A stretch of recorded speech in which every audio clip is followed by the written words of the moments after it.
Atlantic سمندر کا ایک حصہ جہاں کمپاس گھوم جاتا ہے، جہاں جہاز ریڈیو سے غائب ہو جاتے ہیں اور جہاں سے کئی شپس کبھی واپس نہیں آئے۔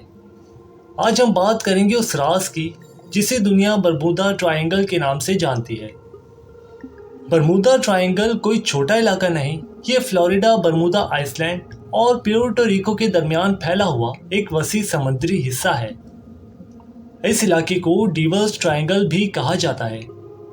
یہاں سے ہر سال ہزاروں شپس اور پلین گزرتے ہیں، لیکن کچھ سفر کبھی مکمل نہیں ہو پاتے۔ 5 دسمبر سن 1945 میں امریکہ کے 5 ملٹری ٹریننگ پلینز ایک سمپل پریکٹس مشن پر روانہ ہوئے۔ ان پلینز کو ایکسپرٹ پائلٹس اڑا رہے تھے جن کے لیے یہ علاقہ انجان نہیں تھا۔ اس مشن کے دوران موسم بھی ٹھیک تھا اور آسمان بھی صاف تھا، لیکن اچانک ریڈیو پر پیغام آنا شروع ہوئے۔ لیڈر پائلٹ نے کہا، کمپاس کام نہیں کر رہا، ہم سمندر کے اوپر ہیں لیکن ہمیں زمین نظر نہیں آ رہی۔ کچھ دیر بعد پائلٹس ایک دوسرے سے بحث کرتے سنائی دیے۔ کوئی کہہ رہا تھا کہ ہم فلوریڈا کے قریب ہیں، کوئی کہہ رہا تھا کہ ہم بہامس کے اوپر ہیں۔ یہ کنفیوژن ہی شاید سب سے خوفناک بات تھی۔ اور پھر آخری آواز آئی کہ ہم پانی میں اترنے جا رہے ہیں۔ اس کے بعد خاموشی چھا گئی۔ اس مشن کا نام تھا فلائٹ 19۔ ان پلینز کی تلاش کے لیے جو ریسکیو پلین بھیجا گیا وہ بھی غائب ہو گیا۔ اس واقعے نے پوری دنیا کو ہلا کر رکھ دیا۔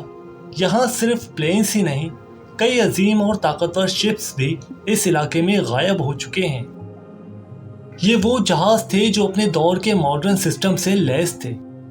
USS سائکلوپس ایک بہت بڑا کارگو شپ 309 کرو ممبرز کے ساتھ روانہ ہوا۔ اس شپ پر نہ کوئی طوفان آیا، نہ کوئی ایمرجنسی سگنل ملا، لیکن پھر بھی یہ جہاز کبھی اپنی منزل تک نہیں پہنچا۔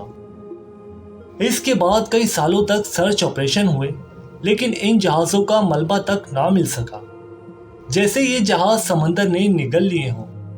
اس کے علاوہ اسٹار ٹائیگر اور اسٹار ایریل جیسے ہوائی جہاز بھی اس علاقے سے غائب ہوئے، جن کا آج تک کوئی واضح جواب نہیں ملا۔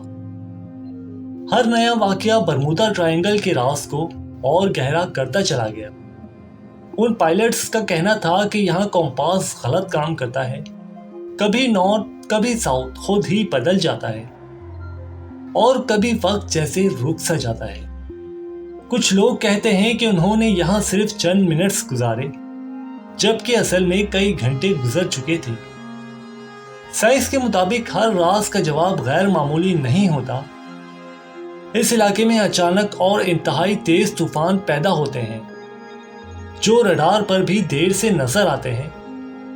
یہاں مضبوط سمندری دھاریں اور انسانی غلطی زیادہ حادثات کی وجہ ہے۔ گلف اسٹریم ایک بہت تیز سمندری لہر ہے جو کچھ ہی گھنٹوں میں ملبے کو میلوں دور لے جا سکتی ہے۔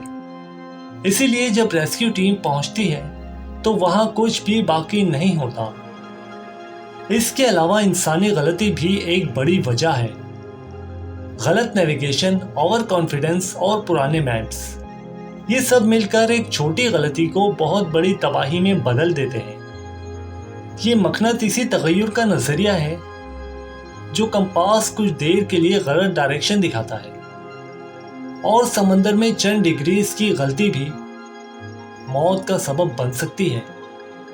کچھ لوگ کہتے ہیں کہ یہاں ایلین ایکٹیویٹی ہے، اور کچھ کے مطابق یہاں ٹائم پورٹل موجود ہے۔